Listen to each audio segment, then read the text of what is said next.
everyone. Today we have a special distinguished lecturer, Associate Professor Dr. Jadi Zaid, Zaidi bin Hashim. Pak Jadi, Pak Jadi ya. Jadi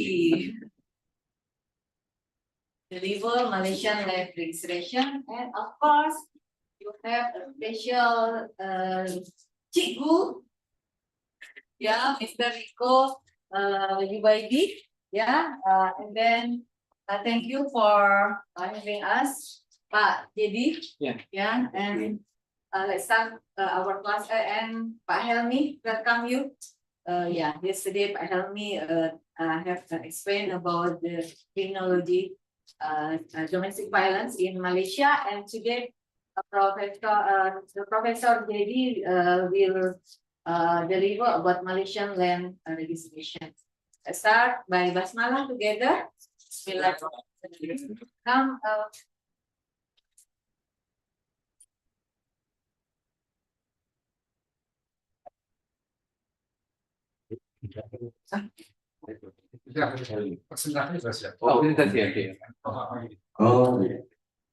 Assalamualaikum warahmatullahi wabarakatuh.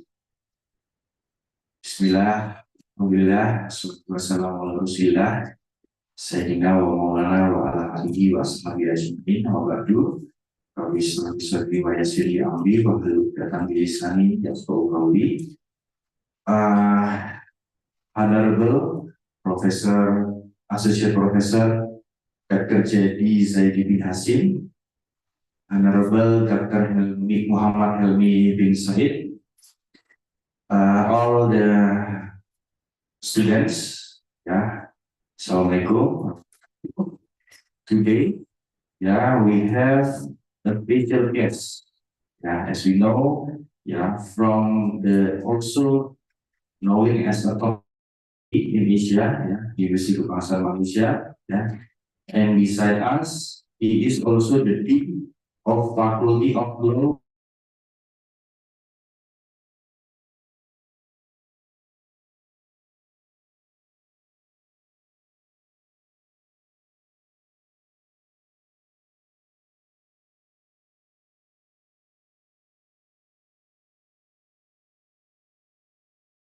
After finishing your study in here, in Faculty of Islam University, maybe you have a chance, of getting summer course, or you are gonna take S2, S3, in Universitas Malaysia.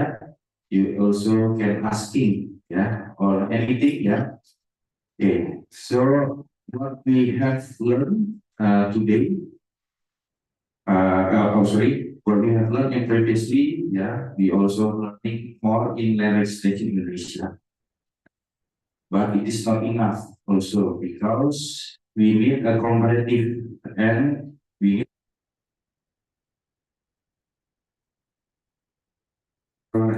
the next or beside country, especially Malaysia.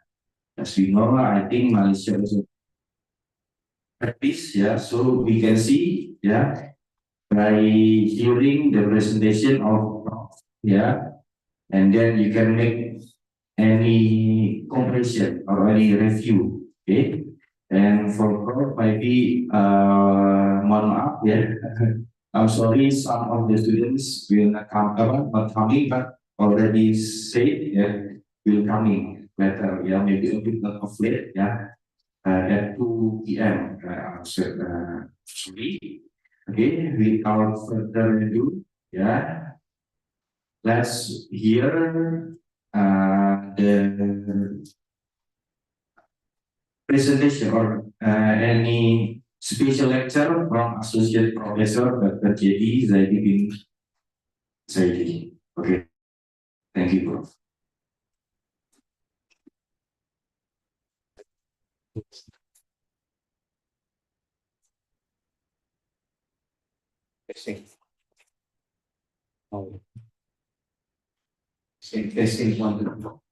Bismillahirrahmanirrahim. Alhamdulillahirabbil alamin. Bismillahirrahmanirrahim. Assalamualaikum warahmatullahi wabarakatuh. So first of all, I'd like to say thank you very much for the invitations. And of course, today we have together with us Pak Riko. Mas Riko bukan Pak Riko. And then I can still in the process last stage of studies in UKM. Inshallah, with doa, with the prayer, able to complete the PhD S3 UKM. And then you then of course are going to be honored. Because he's one of not only what we call students of IIU, he's also an ambassador. Duta, ambassador to the faculty. If you visit the faculty, for example, you can see his photos pasted in our brochure. That's why everybody knows who he is, because he's the programs of MBA and I think Master of Business Law, property, intellectual property. So anyway, our topic of discussion is today is something on registrations. This is the topic that's given to me, and I believe that all of you understand very well what does registrations mean. What's the importance of registrations? Of course, when we talk about something more valuable like land, beside land, of course, I think some of you believe that most important things is car or motorcycles. Car and motorcycle also needs to be registered. What more than something more valuable such as land? And besides talking about land registrations, the titles, tenure, security, all these things, the second part that I'm going to share with you today is on the security of tenure itself. Once being registered, the first place, then how then that land, registered land, being secured or being protected. So we are talking about one particular title. I believe already learned is during the lecture, the indivisibility of title.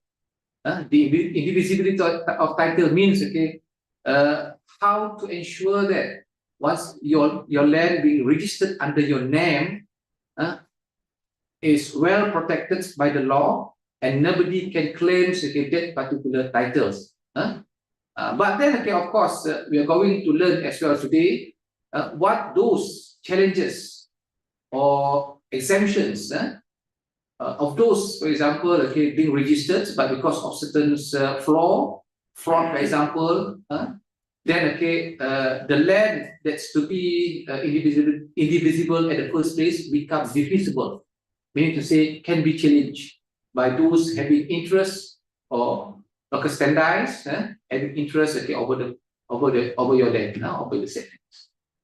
And then of course, probably on the third parts of my lecture, we will discuss as well some practices of how the land is now being registered. I believe we are talking about digitalizations, computerizations, everything needs to be computerized, digitalized. So the same thing happen to land, meaning to say that there must be a structured program, structured technology or apps that as a platform to register the land. Before we start the lecture, I know this is just introduction. I have altogether 26 slides. But 26 slides, if you understand very well, we try to make it faster.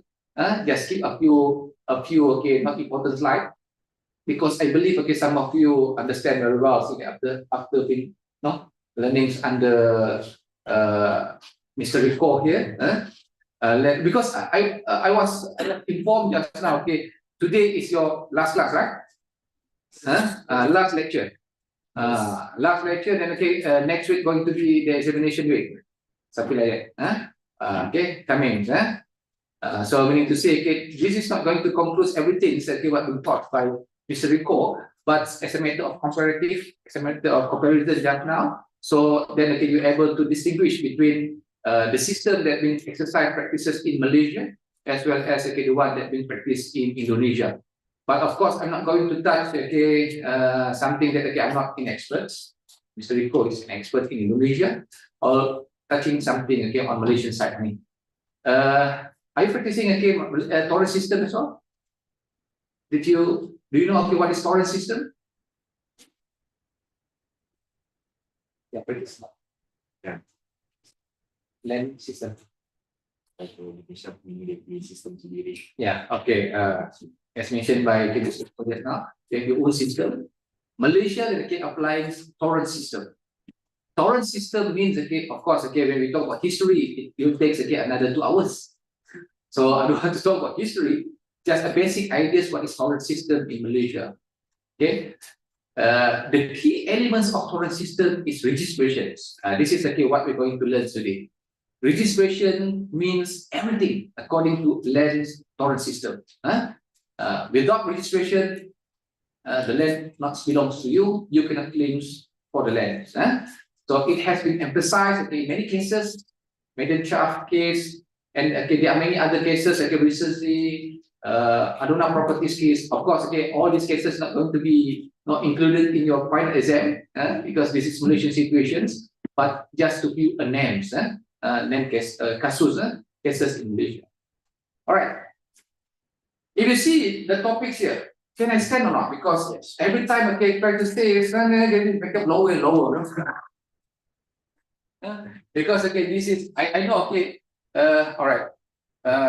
Online. Okay. Let me stay here. Otherwise, I will walk around. And then asking you a question probably.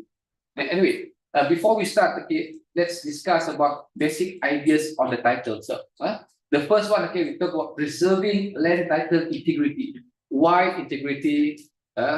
Mas Anis of the candidate talks about integrity all the time. So that integrity is very important. So that's the title of the land itself. There must be the process.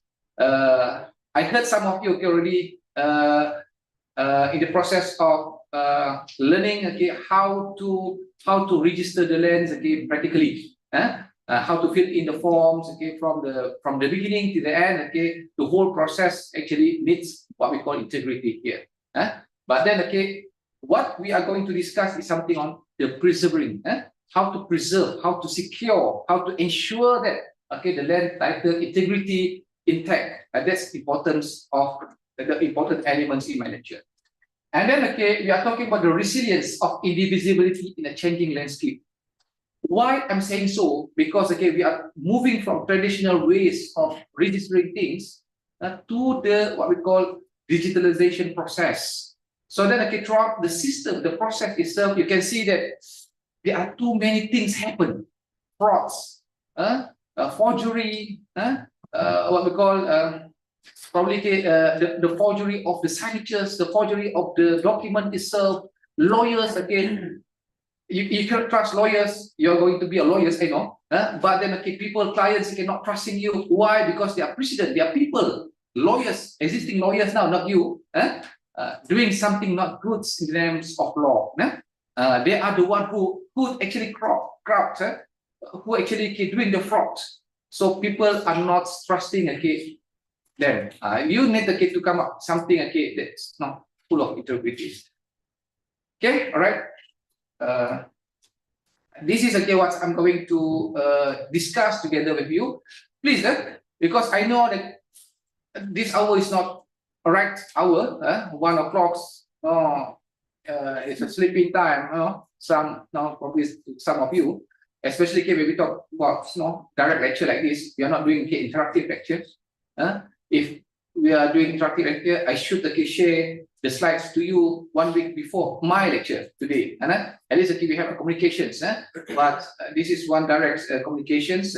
Normally you just throwing ideas and briefing the positions, the status in Malaysia. But anyway, if they say you have something to ask, just to make it interactive, just throw the ideas, just throw the questions to me. So then we can discuss the rest probably being initiated with your questions and asking more and more questions. I don't care about the slides here, because the slide probably can share with Mr. Rico after this. You can read the slides, but then 1.5 hours, 2 hours of being here is more important than reading the slides together. Understand? Right. This is what I'm going to discuss together. Of course, we're talking about registrations, the process. Not totally with the process, but probably the principles, the principle of registrations of the torrent system in Indonesia. And of course, attached with the registration is the indivisibility of titles. The protection is being registered, secured the title. Being the owner of the land, your title, your interests, your securities, your rights. Because when we are talking about land, there are two things. I believe there are two things: the ownership as well as the interest of the land. Ownership means the title that you own, the rights. You can do whatever things on your particular lands. The interest, for example, the tenants, those who who reside, who live on your lands. Or probably if you go for caveats, if you go for charge, security transaction, you are charging the lands to the banks because you want to get financial support. The lands on certain parts belongs to the bank. Belongs here refers to the interest of the lands actually belongs to bank. You need to say if you default, for example, the bank can do something according to our code. For example, they can do what we call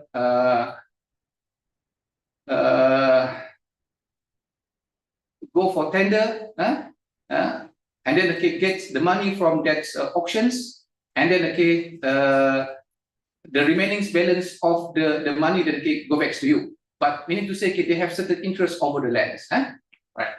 Number two, this is very specific, and I think very, very technical. We are talking about one specific provision, one sections in our national land codes, Malaysian national land code. Probably after this you can share the practices in Indonesia. We are talking about section 340. Subsection 1 talk about the indivisibility of the indivisibility of title itself, and number 2 is the exemptions. What then makes the lands divisible can be challenged, and number 3, how to make the divisible land, the challenging land become indivisibles. Let me put in this way. At the first place, the lands is indivisible, cannot be challenged. Your lands being secured, the title is secure. But because of the position in subsection 2, the land can be challenged. Understand that? Because of the forgery, because of the fraud, because of improper documentation or signature being endorsed on that particular document, your lands become unsecured. You cannot protect that particular. But because of the provision of subsection 3, that subsection 3 makes the land divisible become indivisible. Understand or not? It then become protected. The third party, the third party here referring to the bona fide purchaser, the one who purchased the land from the fraudster, having good title over the land. Understand or not? It's quite complicated, very technical. Because this particular topic is only 340 subsection 1. Takes 2 hours to be discussed. And then subsection 2 and 3 another 2 hours. But we are talking about these 4 hours lecture within probably 10 minutes. So don't worry, as I said earlier, we're not going to test your understanding on section 340, but at least it will initiate you, because in the system around the world, we are talking about what we call damages compensation to those land that being fraud. Macam mana? Tanah you sudah ditipu. Bila tanah sudah ditipu, you hendak rujuk kepada siapa? You hendak minta compensation daripada siapa? Daripada kerajaan, daripada pemerintah contohnya. Then there's no provision, because according to our land our land situation, the provisions in national land codes, the title is good. The third party who bought the lands in bona fide considerations will have a good title. We need to say the original title, the real owner of the land cannot claim his title. It's already gone to third party because the third party buying it in bona fide, in good faith. He does not believe, or he does not understand. He don't understand. He does not understand actually how the thing is going to be transferred to him. He just buy because there's what we call advertisement, for example, selling the land. He just simply buy it. Of course, he's using his own money, using the right process. But in fact, the land that been sold to him actually is a fraud land. He buying it in good faith. All right. Anyway, this is outline. We have 23 more slides to go. Okay, and then talking about challenges, and then addressing modern challenges. All right. Understand so far? I think not yet to us, but we're not started yet.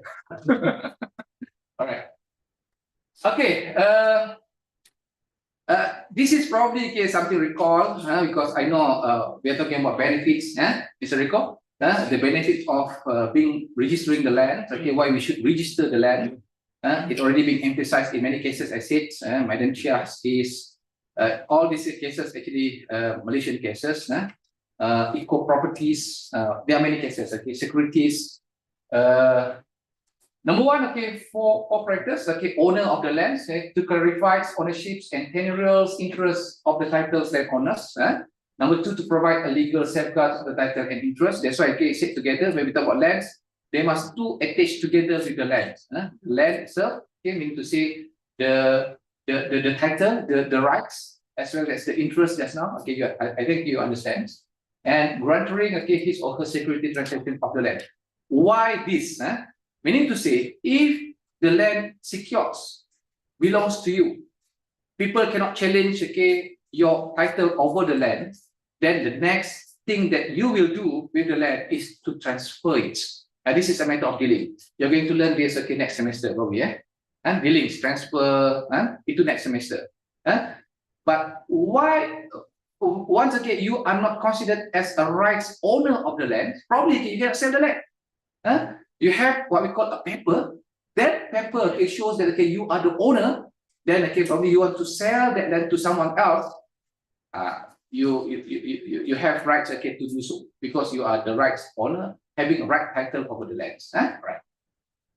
That's according to basics ideas. If it happens that you are the owner, and then you register the land.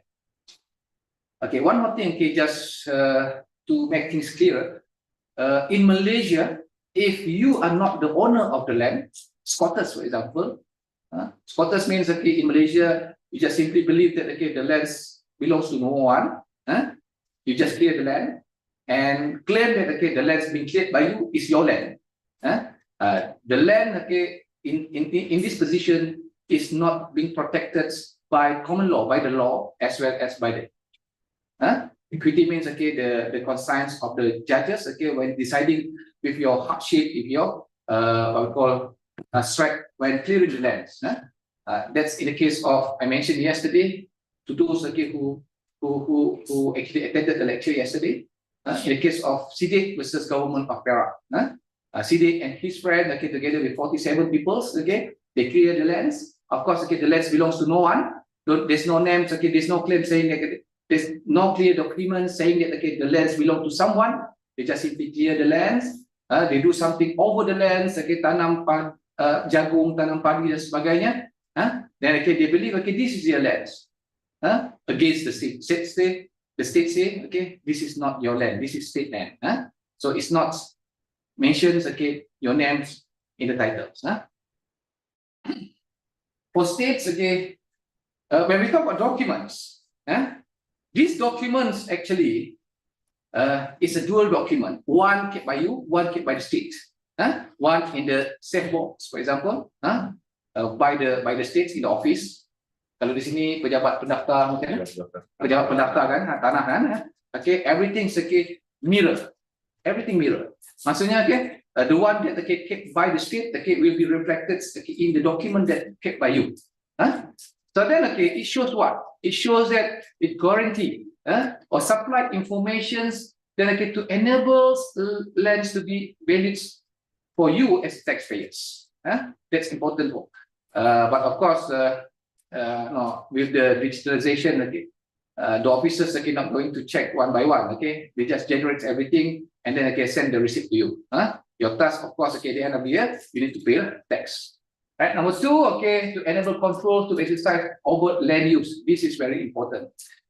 For example, estate lands. In Malaysia, for example, if the land is state lands, meaning estate land, meaning to say okay, for agriculture, it's a very big area of land. Someone who owns the land, although okay, he owns the land, he cannot simply divide the land and sell the land. Now we know that okay, this is my property. I can do whatever on my property, not state particularities. You need to refer to state, for example, set on selling when we talk about dealings, dealing with estate lands. Because if you sell the portions of lands and the remainings of your lands, not even 2/3 hectares, then this is not allowable. This cannot be happens. So by all the documents okay, kept by the state, for example, they know that okay, this is okay, the status of your land, they can obstruct, hold you okay from selling the lands. That's the ideas. And then of course, okay, to facilitate decisions relating to compulsory acquisitions and compensation. Some universities, some faculties, okay, doing one particular subject on acquisitions, especially okay, on the matters of public interest. So with the particulars data, with the data okay, kept by the state, normally okay, if they believe that your particular land although belongs to you, but having what we call interest or public interest over that particular land, they probably acquired it. Of course, okay, through paying you certain compensations or not. But then okay, it's different story. We are not talking about that. We are talking about the benefits of being registered, and then to the states as well as to the owners. I think it too illustrative, too details. But then okay, for you, those who want to know what are the benefits of registering the lands, even in Malaysia or in Indonesia, then probably okay, you can take this answer in your examinations. What is the benefits of registering the land for states, for the people? Okay, the process of title registrations. This is just a methodology, is a theory. Some people say okay, it's a sporadic and hoc registrations, or probably systematic registrations. Of course, okay, in Malaysia we are talking about systematic registrations. Everything should be done okay, properly documented. And then of course in Malaysia we are talking about land registration authority. Who actually having power or state authority lah, state authority here province, province, state and province, because Mr. Rico here okay, doing comparative registrations Malaysia and Indonesia. Okay, he knows very well okay what is the name title for state authority in Malaysia as well as Indonesia. So probably okay, the concept that can be corrected if I make it wrong. So then, okay, state authority, the state, okay, will hold the power, okay, to alienate the lands. Alienations mean, okay, to give the land to someone that applying for the lands. This is interesting, the beauty of the system, because let's say the land is the state land, meaning to say it's not someone's land. If they say you applying for it in Malaysia, you are applying for it, not open up. If you clear the land, doesn't mean okay you own the land. But if you apply the land, okay, I want this land, you apply, send a form, pay certain amounts as fees as well as compensations to the government, to the state authority, you are given that land, such lands. This is the process of alienations according to section 76 of the National Land Books. So meaning to say the states has power to alienate, just to give the lands to you upon applications, and then okay, the process of registrations. Then okay, you are the rights owner of the land. Simple, simple, just simple like that. Okay, after the necessary vetting endorsement by the registration authority and other relevant agencies, Of course, I said okay, sometimes a lengthy process, because there are too many interceptions. It sounds okay, simple. You come up with 14A, for example, for transfer, register, pay, tax, pay certain amounts. Then you expect again, then registrar will sign, and then complete the system through the computerization system, and you will get the title. It sounds simple, but then sometimes the process takes up to six months, not 6 weeks. Because I will explain here. In Malaysia, we are talking about just now when we talk about the indivisibility. We are talking about deferred divisibility as well as immediate. What's that? Immediate means on the spot. Deferred means the rights will be given to you after certain period of time. You are going to be the owner after 12 years at least. That's one the maximum period of time given to you. So then when we talk about endorsing, registering the titles, the registrar, who suppose come up with the signature, will do the investigation first before endorsing the title to you. That's why it takes time. Investigation here means a lot. Probably testing something on the board, telling that someone interested over the land. Is there any claims or not? If there is no claim, then he believe. That's why you cannot blame registrar, because there are too many cases in Malaysia as well. The one who owns the land doesn't know that the registrar pasting something on the whiteboard. So then at the end of the day, when the next owner buying the lands, do something erected something building, for example, over the lands. Who's building this? And then they start complaining against the registrar.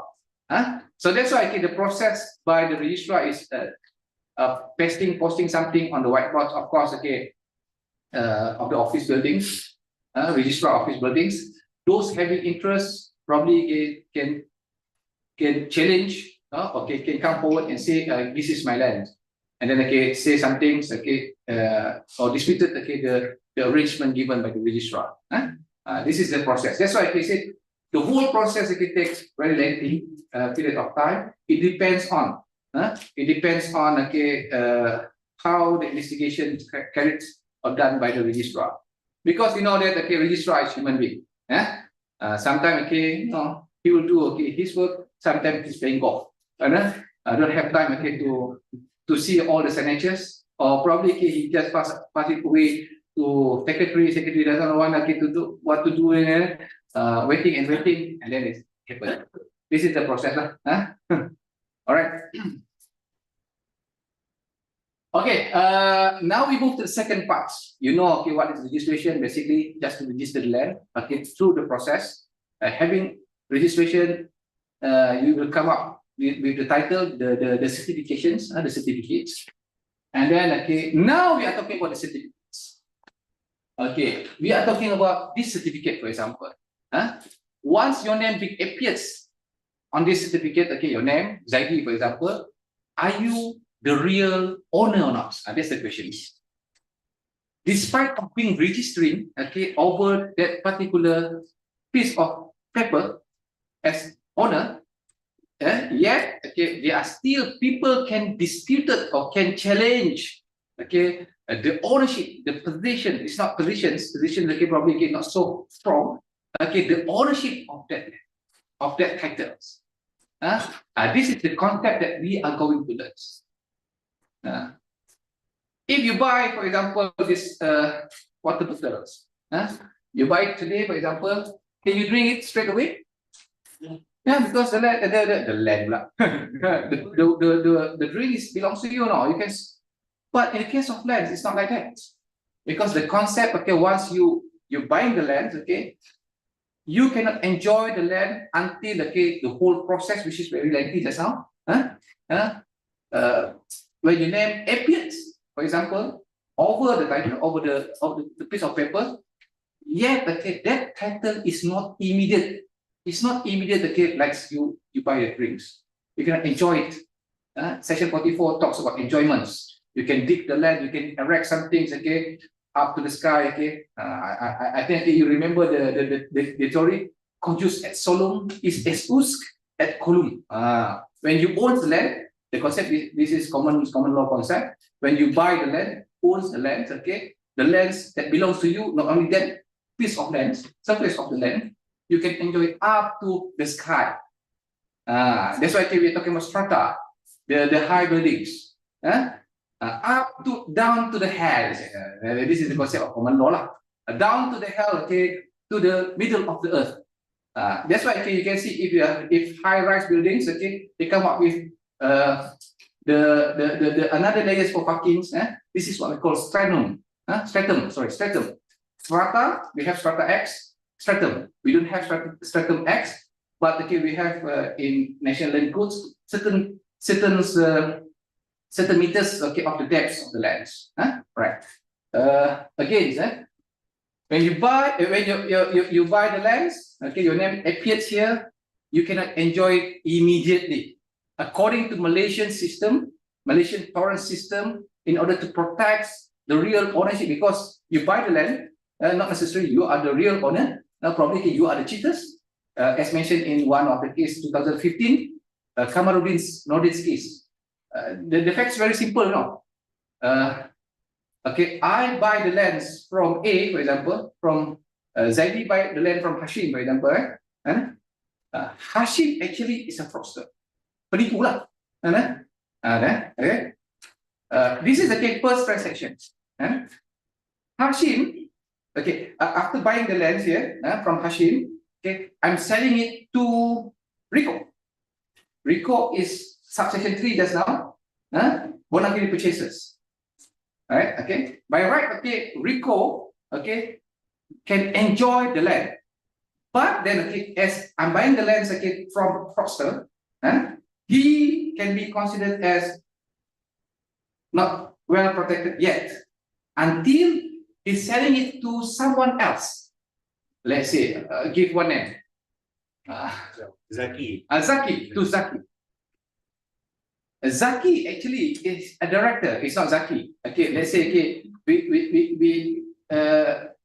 the next example is not Zaki, but the name is Zaidi again. Hashim is the fraudster.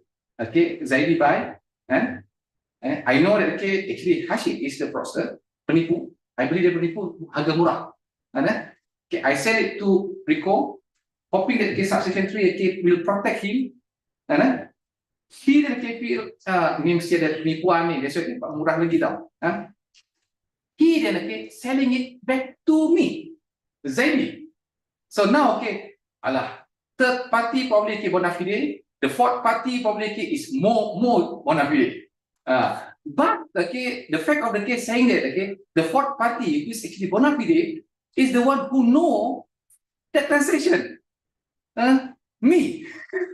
See, try to cheat the system, okay, from, okay, the fraudster to someone, okay, knowing nothing, sell it back to me. Say that, I do not know, okay, the previous transaction. I'm buying it from Rico. Rico, okay, buying it with good faith, with consideration, money consideration can be accepted by the law. Was Rico having good title over the lands, sell it to me, it's supposed to be, okay, a new fresh transaction. But the court said, okay, no. You are actually, okay, the one who knows the transaction at the first, from the beginning. Even though, okay, we are talking about subsection 3 to be protected, now it's no more because of the acknowledging, because of the positions. See, that's why, okay, the system, okay, try to secure the original transaction, okay. Those who are buying it, okay, from the next purchaser. That's why, okay, the word used is any purchaser. The word used in the section 340 is for any purchaser. We are talking about probably third, fourth, fifth purchaser. Okay. Despite of what I call genuines, okay, we must investigate. Right. Two details. I think.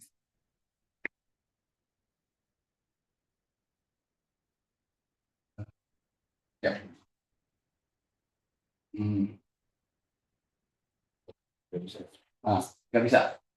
Nggak bisa bateri ataupun saya tekan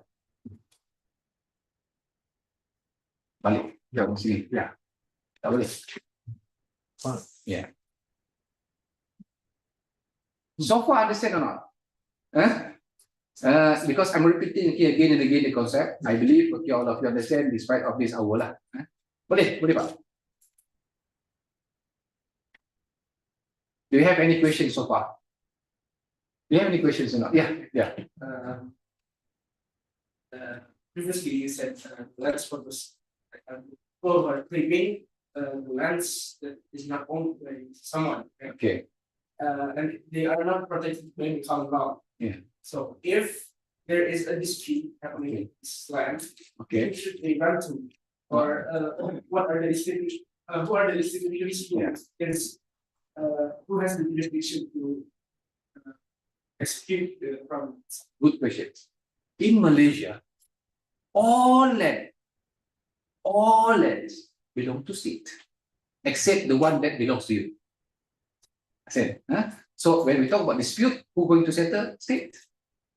If you're not satisfied, you go against the states in the court of law. Simple. All states in Malaysia, or all land in Malaysia belong to states, except your name appears on the title. Simple. That's actually definitions of land. Because if you need to further elaboration, we are talking about mining land, forest land. Because forest land not necessarily belong to state, probably belongs to federal. Federal here pusat. Belongs to Malaysia, not state. Not if you're familiar with states in Malaysia, Kelantan, Terengganu, Selangor, negeri. Ada boyfriend tak? Ada cewek. Orang tahu? Sekarang ni kan ada TikToknya macam-macam. State daripada mana? State Kelantan. Mungkin ada awetnya dari Kelantan. That states.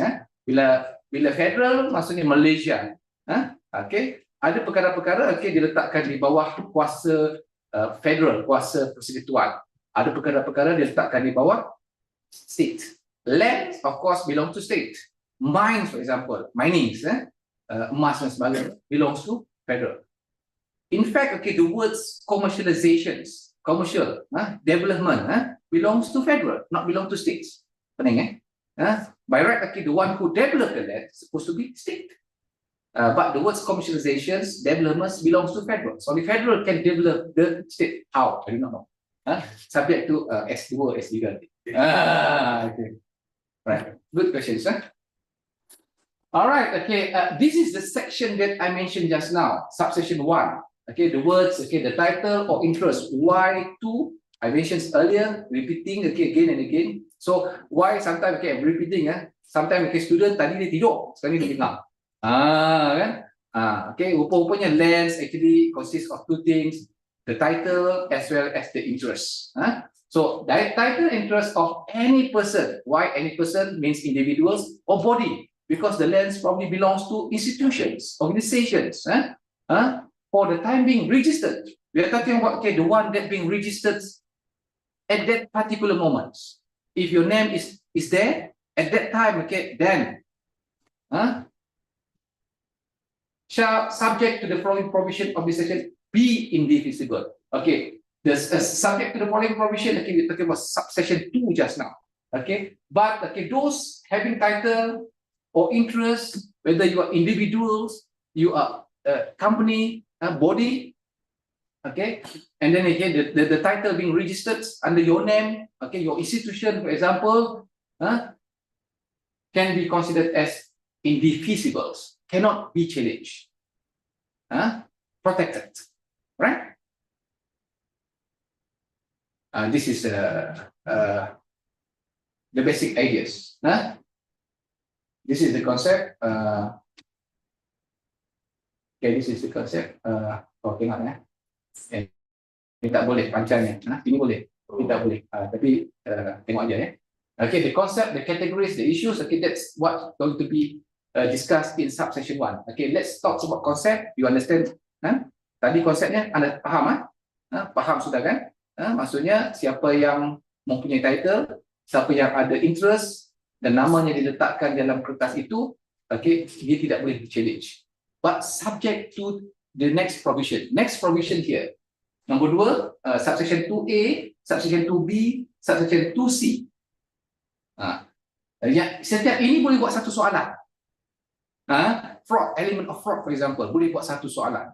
Kalau di sini ada problematic questions, soalan problem, essay dan problem ada. Problem. Macam problematic meaning to say a scenario. We come up with the scenario, one case, one kasus, for example, to be illustrative as questions. You need to answer it, okay, try to solve the problem. Ada, mesti ada. Ataupun soalan MQA, mesti apa? Multiple choice questions, MCQ. Apa-apa, tak apa.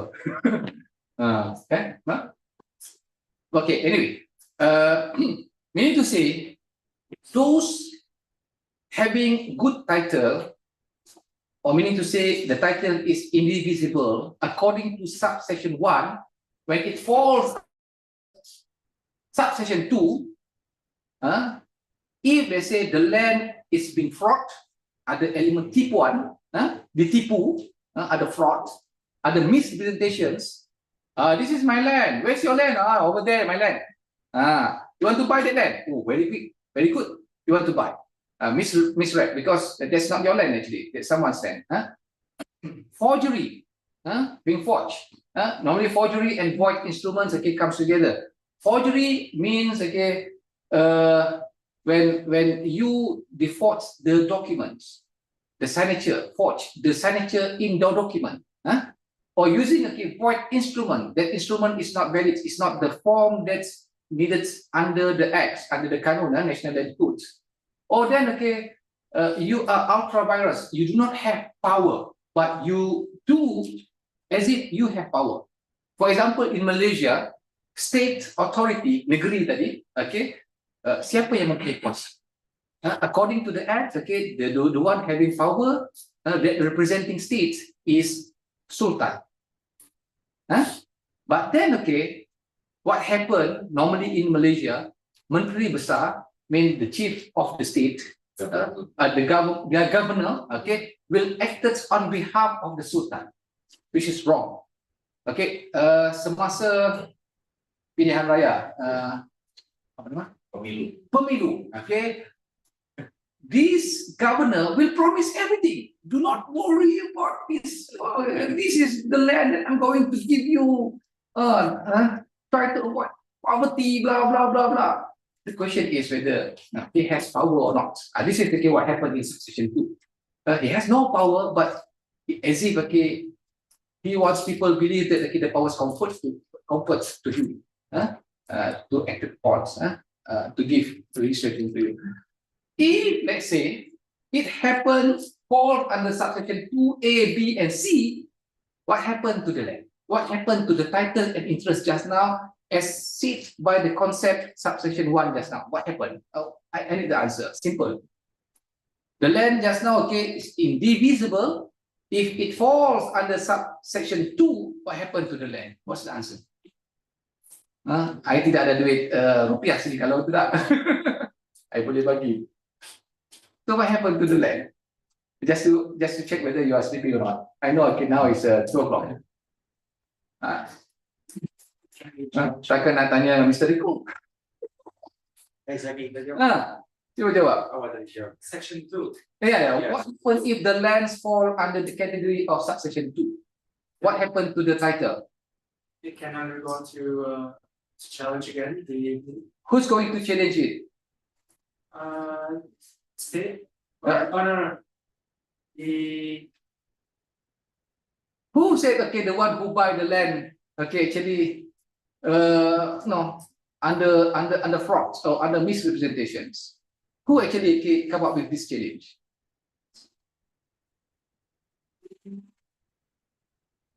Girls? You think that side representing boys? Sila. Ya, sila.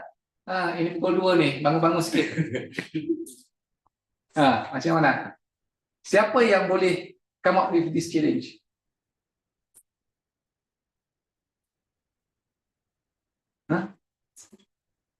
Or the one who purchased the land? Okay, who's the one who purchased the land? Probably okay, the one who purchased the lands is the second one. Is the second person. Who's the first person? The owner, the real owner, who actually having title over the land, who actually representing succession one, because he is the one who hold the title of interest and his name being status listed in the document. And if let's say something happened, the land that fall under this category will be considered as defeasible. Just now, okay, indefeasible cannot be challenged. Now it can be challenged. You can challenge it in whatever, in the courts or in the arbitration or whatever, the process. But again, as I said earlier, when we talk about subsection 3, remember me, Hashim, Rico, and Hashim Zaidi back? So what happened to the land number subsection 3? If they say the one who buy it, okay, using monetary consideration, buying it okay, with bona fide consideration, buying it okay, with money and bona fide consideration, there are two things, difference. You are buying it, or you now believe that okay, nothing wrong happened.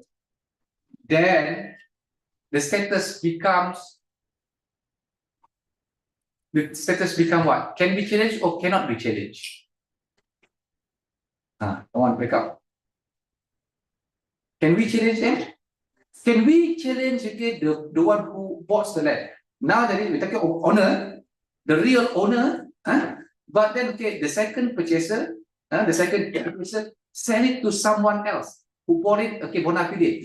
Can real owner challenge the bona fide purchaser? Boleh atau tidak? Tidak boleh. Pelik. Memang tak logik Kenapa tak logik pula? Okay, because the third party, okay, bona fide purchaser, suppose jangan relate cerita saya tadi. Kalau cerita saya tadi memang tak boleh. Sebab tadi, okay, yang bona fide campur nombor 4 itu Mr. Zaidi penipu. Sebab yang itu tahu transaksi dia daripada awal. Hashim dan Zaidi penipu. Jual Rico mungkin tak menipu. Rico jual balik ke Zaidi, sepatutnya dilindungi. Tetapi okay, dia tahu, mahkamah tahu bahawa Zaidi itu penipu. Dia tahu pada awalnya. That's defeating okay, the story. But in the positions here, when we talk about bona fide purchaser, the real owner, the real proprietor, despite of his name being registered over the land, the titles, cannot challenge the bona fide purchase. Okay. Tadi. This is the position. And then because of this situation, what happened to the real owner? Frustrated, being humiliated, not satisfied. And then okay, challenging the position of bona fide according to the subsection 3. Just under subsection 3. I know that okay, he's buying through bona fide with good consideration, but this is my land, crying, saying that this is my land. Yes, this is my land from my mother, grandmother. Okay, give it to me. This is the real. This is what happened to Adona property case. The one who being cheated is the real owner. Okay, but not reside in Malaysia, Thailand's citizens. So what happened then? Okay, the Adona properties. The name of this Thailand is Bonso Bonyanit, the real owner. The one who being the third party, the bona fide purchaser is Adona Properties, the developers. So the developers are buying from fraudsters, from penipu, saying that okay, I am Bonso Bonyanit, I am the real owner. Sell it to developers. So when developers are buying the land, by subsection 3 here, by right, okay, according to this subsection 3, he is the rightful owner. The real owner, the rightful new owner, the real owner, Bonso Bonyanit, cannot claim anymore. Once okay, it sells to the second purchaser, to the fraudster, probably she still wins the case. But when the fraudster sell it to the bona fide, according to the X, cannot anymore. This is not fair. This is what happened. And then, okay, too lengthy, deliberation is too detailed. I hope you understand. Then, okay, as a result of these provisions, I received, okay, many students, okay, want to explore more about subsection 3. How come? Every real owner, okay, who being humiliated, being cheated, when his or her land being taken by someone, okay, needs justice, come to the lawyers, saying that, okay, this is my, okay, relates all the stories, okay, to the lawyers, hoping that, okay, lawyers, okay, protects or able to get back the lands. But they fails.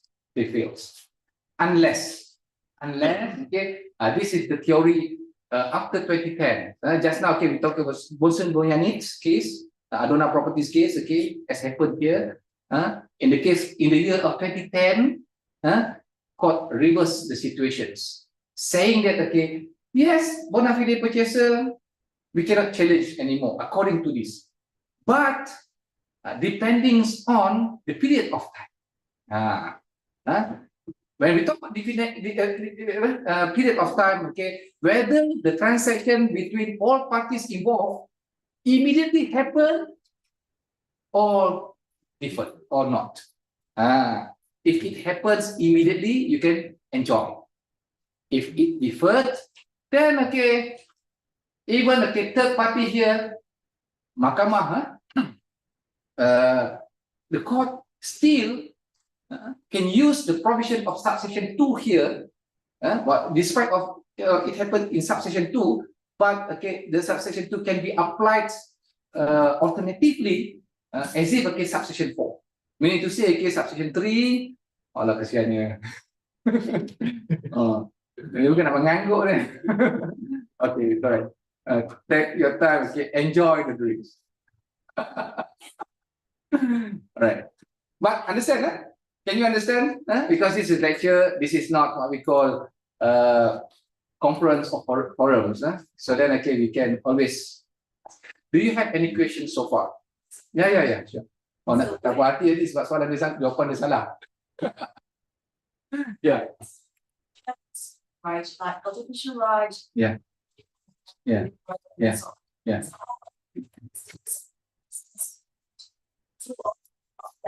Okay, in Malaysia, we are talking about ownership rights. Okay, that's why, okay, the words used is not owner, proprietors. Proprietors, okay, referring to the title, referring to the ownerships. Possessions, different. Okay, that's why, okay, early in the semester, okay, we will explain to the students the difference between ownerships and possessions. Bankers just now possess the land, but not owning, having ownership over the land. They can enjoy because they are having interest over the land, but they are not proprietors. Proprietors can enjoy the land or enjoy the titles. That's the difference. There are not too many categories, only one category, ownerships. Or we are not classified under ownerships or blah, okay, but then, okay, proprietors.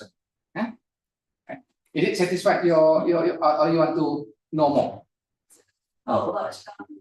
Company, okay. So, Yeah. Good. Yeah.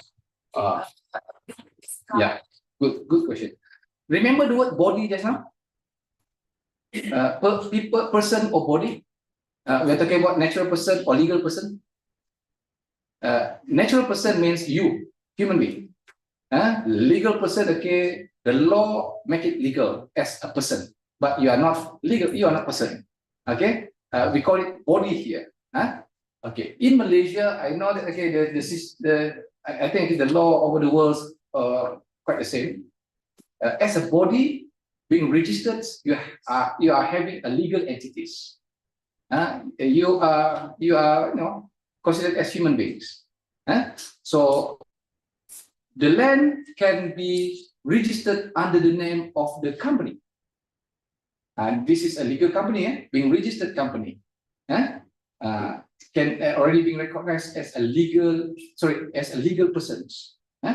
So the company, the body just now, can have, okay, the name being registered on the title under its name, not under the names of the presidents or the board of directors, but the name of the company itself.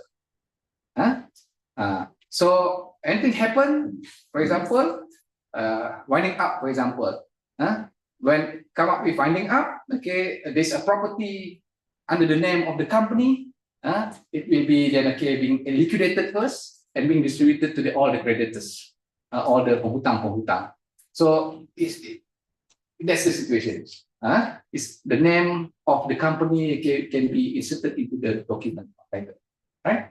That's the situations. So under the Companies Act 1965, yes, the company can be considered as a legal entity. That's why this is a good research area as well. No, so what happened? If something happened, killing happened on the land, to be blamed. For example, killing here, not A kill B, but entering the premises, die. And then because of traps being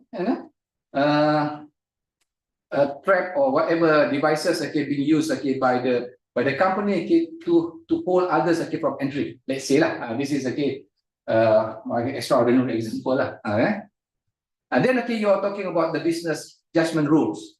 Who decide these traps? Because you cannot put company into the jail, imprisonment. Who come up with the setting? Who come up with the judgments? Then probably we are lifting the bills, and then looking for the directors who decided on that matters. This is very complicated. What is it under company's law? Okay, all this, despite of talking about frauds, the word frauds is supposed to be criminals. People are criminals, but under land law it is civils. So we need to say the court must look into the balance of probabilities. Who's going to win? Who's going? Who having a weighter, heavier weight in order to win the case, right? Anybody else having questions? Can I ask Yeah, sure. one question? Yes. I would like to continue the previous question. Okay. Who can own land in Malaysia? Who can own? Own land in Malaysia. Okay. Anybody, persons or body. I can own the land. If I'm citizen, you're talking about foreigners, internationals? I mean, an Indonesian married to a Malaysian can own land. Okay, I got it right. All right, we have one particular section 433B. Section 433B, must be read together with section 43. Explain one by one. Okay, section 433B saying that international or foreigners cannot own the land. Why? Because of section 43. Section 43. Section 43 said that there are three people, three kinds of people cannot own the lands. Number one, minor, having no legal capacity. Number two, not Malaysian. Number three, not companies. See? Then when we talk about not Malaysian, you read 43.3. 43. Because we have one particular case, Sibarasa's case, saying that Jalaluddin is Sibarasas, when he buy the property from the Malaysians, and then register the name, and someone contested his name on the title, whether he's validly can be considered as proprietor. The court said no. Why? Because of this action. Anyway, now when we talk about law, you lawyer, you must know how to manipulate the sections. Despite of these particular two sections saying no, the elements who's supposed having ownership of the lands, who cannot, section 43 just now. We have one particular section, one particular divisions in the ministries. We call it FIC, Foreign Investment Committee. You know that in Malaysia we have rumah keduaku. See, it's a policy. It's not law. It's a policy, and the policy is governed by the government, the federal government. Encouraging people from UK or from overseas, for example, having lands, second house in Malaysia, bring in money, that kind of ideas. But then subject to the approval of this FIC. So Foreign Investments Committee, actually it's a committee that decides whether these people, foreigners, for example, can buy or cannot buy the lands. This is the exception. Meaning to say, if the foreigner knows how to not to say to defeat the national code, but knows the policy, probably using this policy, buying the land. But of course, there are certain requirements. For example, the property now, the property should be more than 1 million ringgit Malaysia, just to come up with the benchmarks. So not all foreigners can buy the lands. There are certain requirements that need to be adhered with. All right, good questions. Anybody else? Oh, okay, satu-satu dulu. Okay, di depan kan? Ataupun yang kat belakang. Kalau tak, leave it off. Okay, mana satu? Mr. Rico, you excited? Saya ikut saja. Ikut saja kita dulu. Alright. Yang cantik-cantik kemudian Yes. It is by the Malaysian government Okay. to adjust What done by the Malaysian government? Effort. Okay. to just agrarian law in every technology, Okay, good one. development in effort, prosper its people so as not to cause chaos due to land distribution. Quite difficult question. We talk about distributions. We talk about effort by the government, number one, and we are using technologies. And then that technology is not fair. And then at the end of the day, people will suffer. Which one you want? The distribution itself? Because yesterday we talked about SDGs, no? No, poverty, SDG 10 about equal distributions. We discussed about that one. Let me try to answer this, like this way. I'm not sure whether this answer is right or not. See,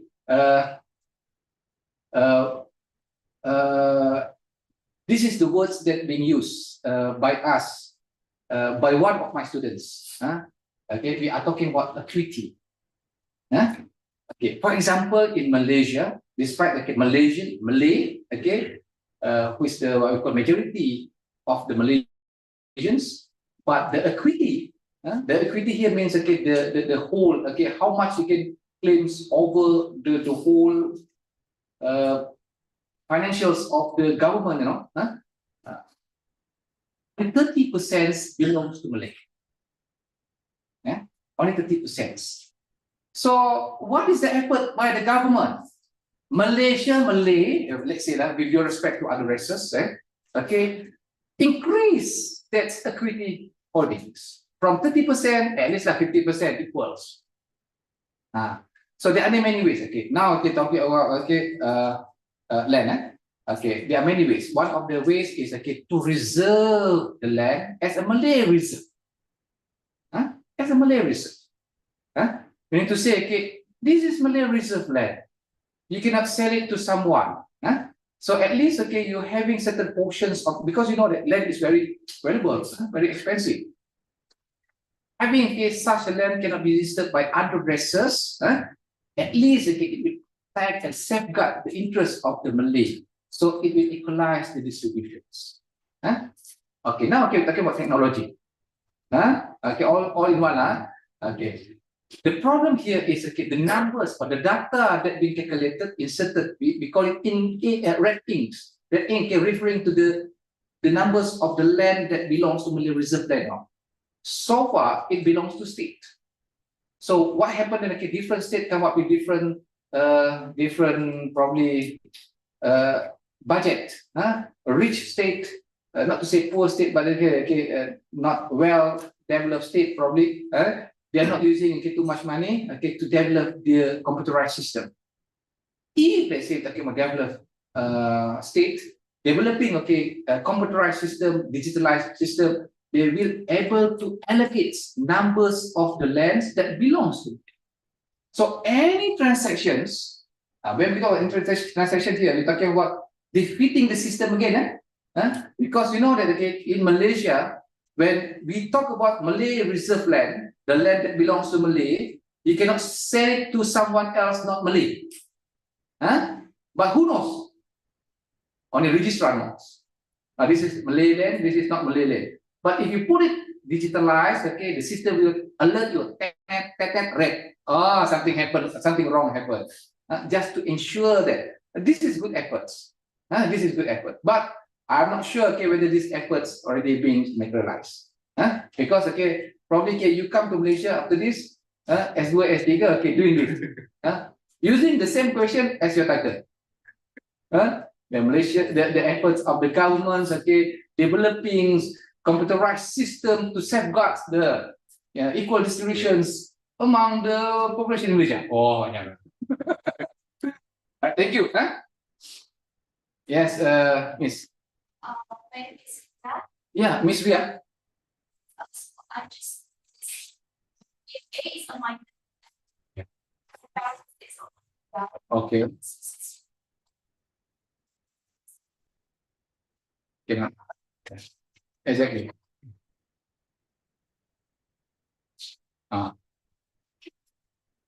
say her mom is on the ownership, and she used to sell the web. Yeah. And then when the job is Mr. Rico, you should record this one because this is good question for examination. usually sell the web because Yeah. Yeah.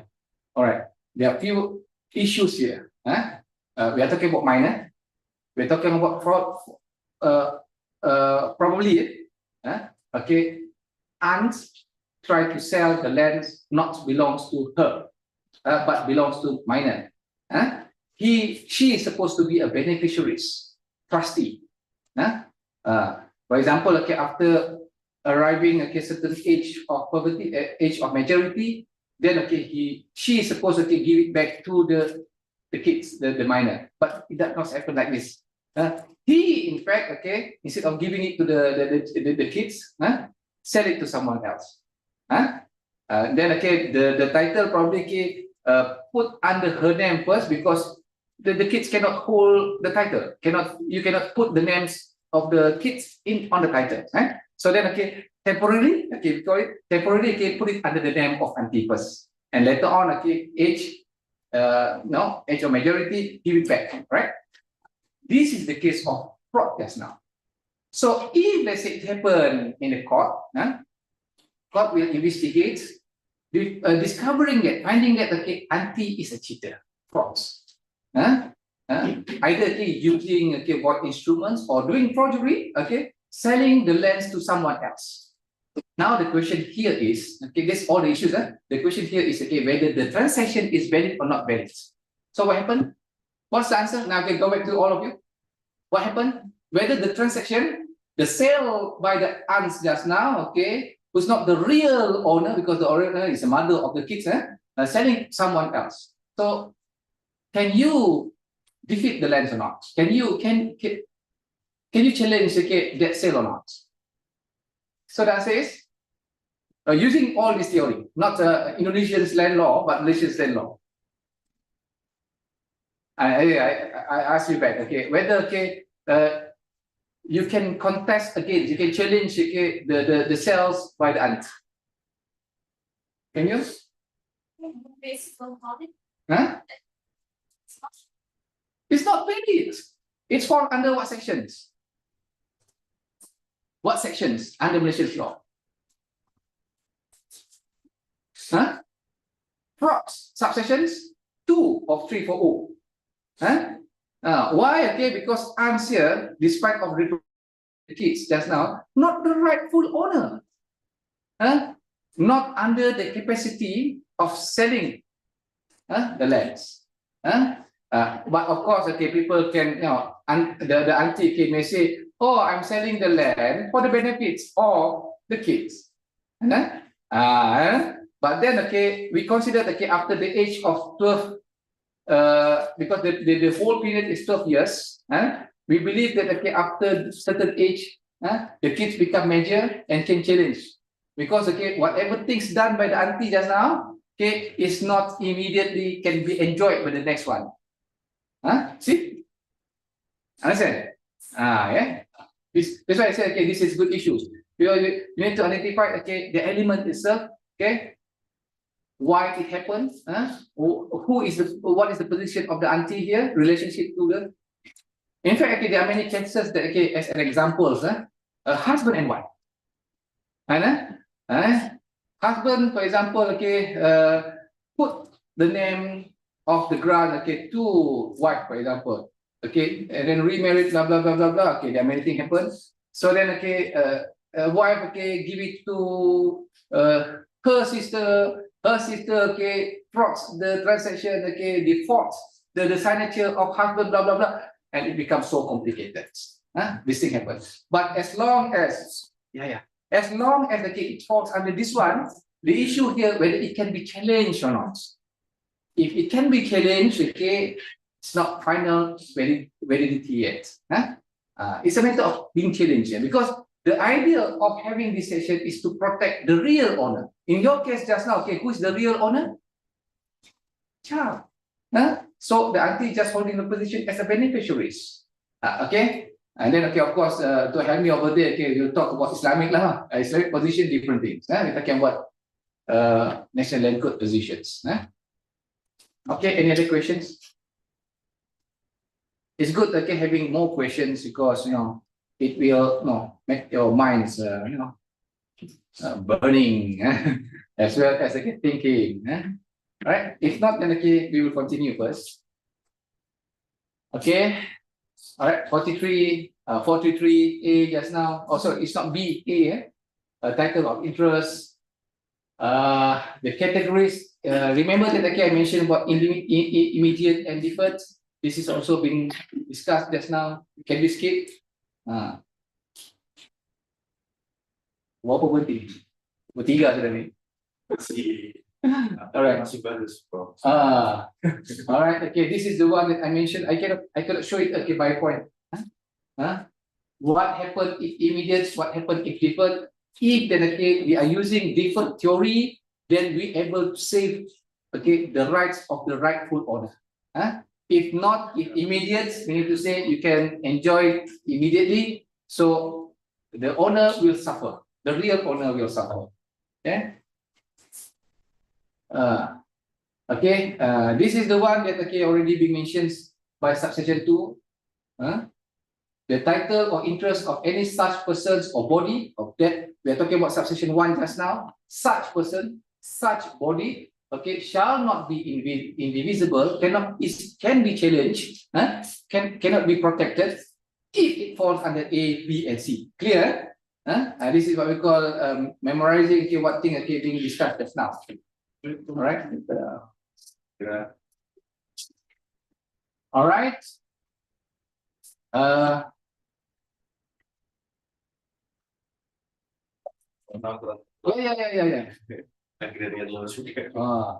But sad to say, okay, I cannot repeat everything. You need just to absorb, then, okay, probably. Anyway, I may repeat, okay, some of the sections. All right, okay. Remember that, okay, when we talk about subsection 2A, B, and C, in terms of forgery, in terms of misrepresentations, insufficient void instruments, and unlawful acquired just now. If you are not having power or abusing your power, you are not state authority, you are someone that, okay, probably representing the state, but promise doing so and so, then, okay, it is a matter of exceptions. Someone can challenge it. Besides all these 3 exceptions, A, B, and C here, there are other exceptions given, which is number 2, equity, subsection 3 of section 306, 206. 206 is about contract. Section 206 is about contract, meaning to say we have national input, we also have contract acts. It happened that, okay, the transactions not within, okay, the scope of national input. In Malaysia, suppose any registrations, any dealing means transfer, charging the land, for example, leasing the land, okay, should fall under the category of, okay, dealing under the national inputs. But meaning to say, okay, you need to fill in, okay, the forms available according to national input. But it happened that you don't want to follow the national land codes. You are using other legal platform, for example, contract. You're having contract with someone, for example, signing a contract agreement saying so and so. Okay. So now you have two alternatives. The first alternative is protections under national land codes. Your land then can become indivisible, for example, can be challenged. And the second protection is the protections offered by the contract text, by the agreement entered by two parties. Now, if you see the element of subsection 3 here, it gives powers more to those who enter into the contracts. So we need to say, remember, Hashim, Zaidi, Rico, and Hashim, Zaidi just now? Let's say the transactions being recorded and agreed by all parties in the piece of paper. Which one will prevail? You're not filling any form of registrations according to national land codes, but you are doing an agreements according to contract acts. Which one will prevail? Simple questions. A or B? Just now, we talk about national land code, right? The process according to national land code, this one can be challenged, this one cannot be challenged. This is the exception. And then suddenly, we are talking about no more on national land code, we're talking about something else, the agreements. The agreement entered by the parties involved. Can we just simply reject national land code and the whole system under national land code? And now, referring to the agreement entered by both parties. Will the agreement then defeating the national land code? So what's the answer? Can we then refer to the national to the agreements? The answer is yes. So what's the purpose of having all these section 3 for? See? Section 340, when we talk about one by one, subsection 1, subsection 2, as well as subsection 3, is to protect the registrations. That's the real idea. To protect the real owner, from being cheated, being fraud. See? Now, simply putting everything agreed by both parties into a piece of paper, it will validate everything. It seems that, the auntie, agreed to enter this agreement with someone else, for example, selling this piece of property to someone else. See? And the court will refer to the agreement. Oh, the agreement is valid. The agreement is genuine and can be accepted as a piece of document, prima facie evidence in the court of law. See? Then, this is a good research as well. There are many students doing this part of subsection 3, only one part of subsection 3 as a research area. How come the equity principles? How come the contract that's signed by both parties defeating the whole system of registrations or tenure securities of national land codes that already been established since 1965? Can you follow me or not? This is a certain issues that being discussed. So normally court will refer to the agreements. When court refer to the agreement as a piece of evidence, then it's no point of having the code. There's a difference between acts and codes, When we talk about acts, probably contract act, for example, is something more general in nature. You can further interpret it according to situations, according to circumstances, or according to read together with other acts. But when we talk about code, it is comprehensive, a guideline. If you read the code, for example, if you're comparing the codes, very big, national land codes, everything there, the form. If you see the subdivisions of land, every single step from subsection 1, 2, 3, 4, 5, what are those steps to be followed, adhered by you in order to complete the transaction? It is a code. Yes, of course, some people confuse what's the difference between code and act. In Malaysia, students, for example, but then when we talk about codes, it is very, very specific and guidance. Meaning to say, okay, steps, okay, already being standards, templates. It's a matter of, okay, whether you want to follow or to modify a little bit, because different states come up with different, for example, fees. Instead of charging 50,000, okay, of rupiah, you are charging 100,000, depending on the administrative fees charge. See? Then, okay, this is good area of research as well. Be prepared lah. Next time. Sorry, bro, I didn't fit 5 minutes again. That's why I asked you. Okay. Yeah. This is step number what? Number 17. Number 12. Number 12. Yes. Okay. One slide here. Okay. No, there are many areas of research. Okay. Now, okay, you know the situations of subsection 3. You're not satisfied? Yes. Maybe, okay, you're not satisfied because how come, okay, the code able to defeat or what we call supersede the agreement? But then, okay, court may say this is a matter of, okay, current situation, okay, the agreement between the parties. Now we're talking about the intentions of the parties in order to enter into the contract. So that's the agreement. Okay, number 3, we're talking about section 4, subsection 1. Subsection 1. We have the code, we have the agreements, but it's against the custom. The custom allowed this and that. The custom said so. And the National Land Court itself recognized the custom. Which one you're going to follow?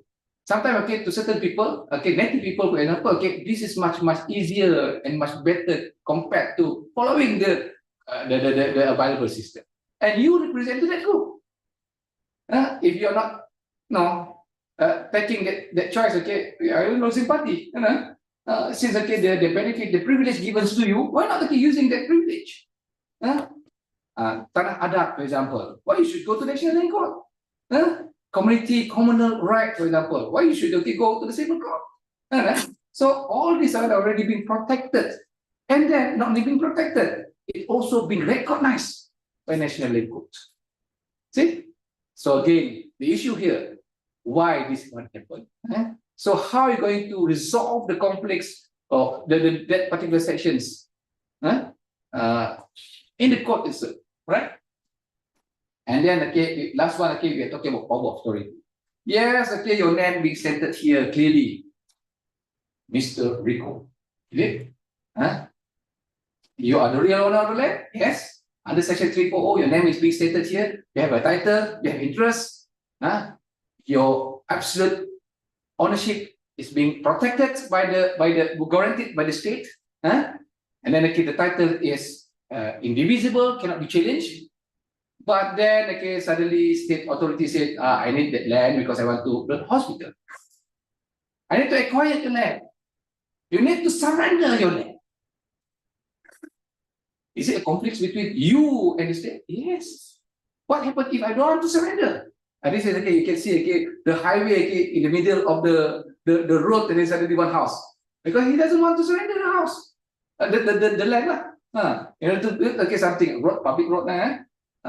Because it's a matter of right. You fight it till the end. This is my land. This is, everything, okay, set on the titles. But in Malaysia, okay, I'm not sure, okay, the position in Indonesia, it's given, the power is given to the state to say something. Not under the National Land Codes, but under the National Land Acquisitions Act, 1960. So we are talking about different, you are contesting, okay, agreeing, okay, on the National Land Code, but, okay, the real provision actually not here, not in the codes. I forget to bring the code, otherwise I can show you the codes, okay, how comprehensive it is, okay, how detailed, okay, the elements inside it, but by other acts. Act is very general, subject to further interpretation. What is public interest according to the state? What is up to the definition? Then when they try to define, okay, this is public interest, and then we need to acquire that. Then you can see, okay, the conflicts between your title, your ownership, the position, you as a proprietor, and the interest of the states. Then, okay, talking about how much compensation? No, standard market price. This is what happened to Japan. Because Japan, okay, the lands become more expensive. They are not selling the land, they are selling the sentiments. I dah duduk sini lama dah. Sebab zaman samurai. I'm not talking about money here. I'm talking about sentiment, values, the lands that belongs to my ancestors. See? But then again, because of the state powers, blah blah blah, then okay, you're not satisfied. Eh? How to strike the balance is good for research, right? Let me just go through probably the content. Probably okay, after this, I keep it open for another session. This is very detailed. That's why I said okay, for subsection 2, it needs 2 hours. But of course, we are going to skip. Okay, 2B, 1 slide. All examples of forgery. Okay, okay, what happened in forgery and void instruments. How to testify it. Okay, how to come up with the evidence. Instruments not stamped. It also can be considered as a void instrument because it's not valid yet. You cannot accept. And then okay, one more thing. Okay, when we talk about power of attorney. The power of attorney who represent the clients. Then okay, the attorney is himself actually is not being recognized, it's not being certified. So what happened? All these things okay, can be area of dispute and challenge. Okay, this is subsection C. Okay, when PBN refers to state authority abusing his powers, it become ultra virus. This is administrative law. I think all of you know. Okay, the natural justice. Yeah, I mentioned just now. Okay, embedded power of attorney. This is probably something related to what you asked. We talk about okay, the registration system, and we're talking about okay, the integrity issues okay, for every step of the system. Starting from the beginning, okay, still, meaning to say, okay, Mr. Rico here, teach probably okay, some part of those students under semester 5, for example, registration process. You can see okay, every step okay, nampak macam simple isi borang, chop, isi borang, chop, isi borang. But then okay, integrity part, every step can be manipulated. Every step, okay, every process, okay, there must be someone using his power, injecting something, or attacking something. Wow, difficult. Yeah, very difficult. This is also a good research area of study. The system itself, the challenges of the system. From the step that okay, you learn from Mr. Rico, you try to elaborate more. What's wrong with this step? Next step, what's wrong with the next step? Next step, what's wrong with the next step? See, and how to encounter, how to come up with solutions. What is the best mechanism in order to eradicate to solve the problem? That's why okay, at the end of the day, because of the system, because of the too many exceptions just now, this is okay, the cases, the fraud cases happened in Malaysia up to 2019. Okay, I have many papers. Okay, you can refer to my papers with regard to fraud. And then okay, this is 2019 because after 2019, okay, we in the management so busy of doing management, having no time. Okay, having a paper. But anyway, talking about 724. Just now I mentioned one case, Bonsum Bonyanik versus Adona Properties. Her property amounted 12 millions. Okay, tempat di Penang. Mr. Rico dah pernah pergi Penang. Penang, wow, cantik, macam pulau Bali. Now very expensive place. Okay, small areas. Okay, the price is very high. Now 12 juta Malaysia. Converted okay, million. That's only one case. You just immediate 724. We are not talking about value. We are talking about sentiments. If the land belongs to you now, it belongs to you now. You are being cheated, okay, being denied of registration, or because your land being sold to someone else, okay, by the process. What you think? Are you okay? Just cross your hand. Tak apa. Bukan rezeki aku. What will you do? You will fight this thing. See? And then okay, if let's say someone client come and see you because you are lawyer, crying before you, please help me get back my land. See, this is what happened lah. Just imagine. Yeah. Okay, this is the report you asking. This is jangan soalan tu. This is the reform. Okay. The Singapore computerized system. Just now we're talking about distribution of equal. This is very general in nature. Having the system settle everything. In Singapore, they come up with system. In Thailand, they come up with system. Bukan iblis, Bliss. Bukan iblis. Talking about Indonesia. Am I right? Okay, Mr. Rico? Larasita. Larasita. Okay, probably further elaboration by Mr. Rico. Next semester 2. And then kita talking about Malaysia, computer system, Malaysia consisting of Sabah and Sarawak as well. Every state come up with different because Sabah and Sarawak considered as not state but the level is like country. So we have Sabah, Lades, we have Sarawak, Lasis. So meaning to say there are too many systems. Try to be simplifies the living the mechanisms. So the question now, how secure the system is. As I said, 2019, I believe some of the system already being existed since 2015, but yet you create the system, you still there are people who then defeated the system. The games continues. Create the system, antivirus, antivirus. Macam itulah. I never ended story. But at the end of the day, we talk about the one who suffers, the real owner. How are we going to protect them? Again, this is the institutional factor. Just now, we're talking about legal frameworks or legal frameworks challenges. This is probably institutional framework. We're talking about corruptions. Yang mana-mana pun saya tengok poster kan, anti-corruption kan, which is very good. Everywhere in the world, talks about corruptions. So what to do? That's why saya suka the quotes Miss Mas Anies. Etika, budi, ethics. This is very important. This is the fundamental. Not to say I'm supporting him lah. I cannot give my votes for him. But the principle. We're talking about the principle.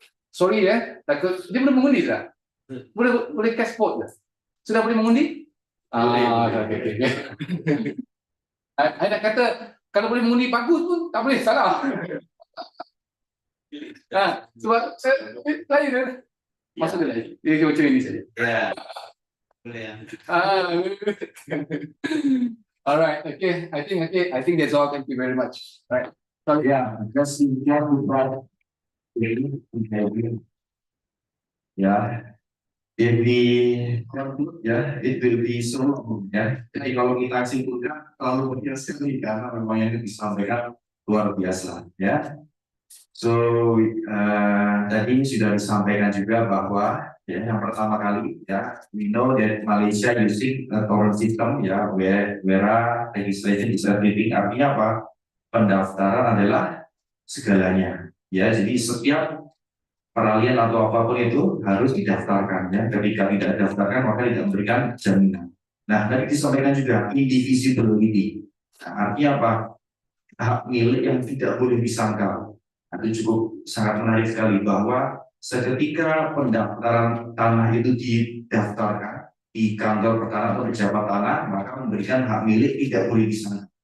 Artinya apa yang dinyatakan dalam sertifikat atau sijil tersebut adalah benar. Itu dalam subsection 3401. Kalau kita lihat di 3402, masih ingat bahwa terjadi juga misrepresentation, void, instrument, anything, it can be made divisibility atau bisa disangkal. Yang menjadi hak milik boleh disangkal. Cukup unik sekali tadi. Lalu kembali lagi ke 343, hak milik menjadi tetap tidak boleh disangkal lagi apabila memenuhi tadi itikat baik, benefit bonafide purchaser, salah satunya juga. Nah, lengkap tadi sudah dijelaskan semua. Jadi indivisible tadi juga dijelaskan apa? Ada dua, defer atau immediate. Tahu tadi ya, berarti ya apa? Hak milik tidak boleh disangkal secara serta-merta. Artinya ketika didaftarkan, hak milik itu diberikan perlindungan serta-merta ketika ada juga. Tapi ada juga hak milik yang tidak boleh disangkal secara tertangguh atau tertunda. Ya, jadi tidak bisa seketika tidak dulu. Kita lihat dulu, jangan-jangan proses pendaftarannya tadi memenuhi 3402. Ya, nah, cukup unik ya. Jadi sistem di Malaysia itu sudah cukup rapi, sudah bagus ya, bisa menjadikan best practice juga.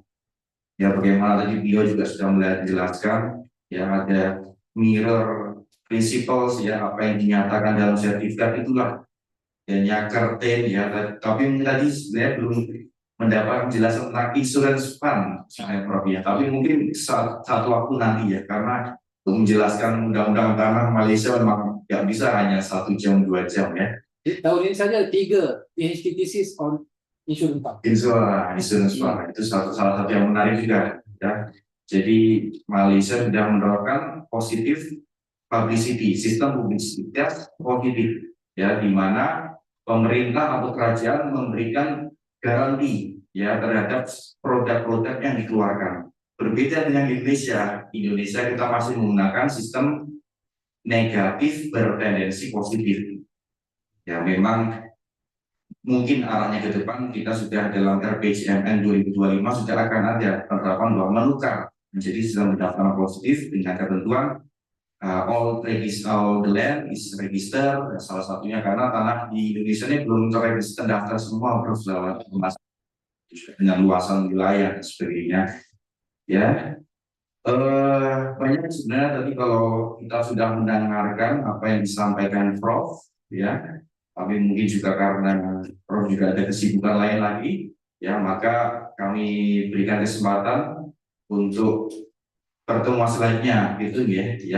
Lalu di sini juga sudah ada Pak Dokter Dedi ya, sekretaris dari program studi yang monggo Bapak. Oh ya, sudah begitu. Oh ya, selanjutnya ya Prof mewakili atau Bapak ada yang disampaikan? Oh ya, kalau begitu mewakili dari Prodi, mewakili mahasiswa mengucapkan banyak-banyak terima kasih pada Prof telah memberikan ilmu dan pengalaman yang sangat luar biasa pada hari ini. Cukup banyak ya, tapi apalagi membahas section-section penting dalam National Land Code. Kalau di Indonesia kita kemarin mengenal UPA, kalau di Malaysia NLC atau National Land Code. Mungkin tadi yang saya sampaikan, kalau berminat jangan lupa S2-nya di UPM Malaysia atau UPI lagi boleh, tapi mengambil tentang pendaftaran tanah Malaysia di Indonesia. Ya, mungkin begitu. Sekian. Wassalamualaikum warahmatullahi wabarakatuh. Ya, saya kenang-kenangan ini. Oh ya, kami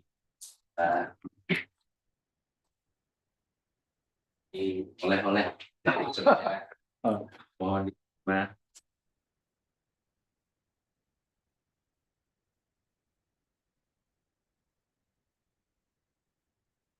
Wayang.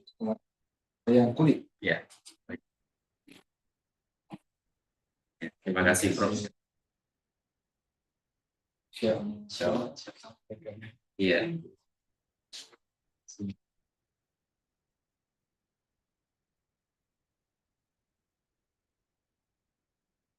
Ya Allah, salah satu fokus tahun depan. Sama. Ya. Ya, berarti ya. Terima kasih semua. Ya, kita sama sangat baik kalau kita duduk di sini terus di foto dari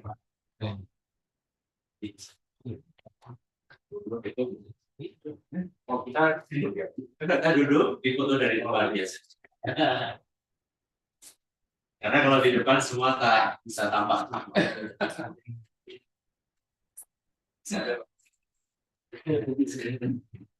Ya, 1, 2, 3. 1, 2, 3, gantikan ya. 1, 2, 3. Susah ini.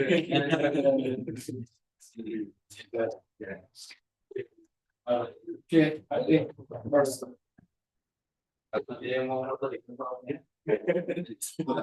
Oke. Ya. Ya.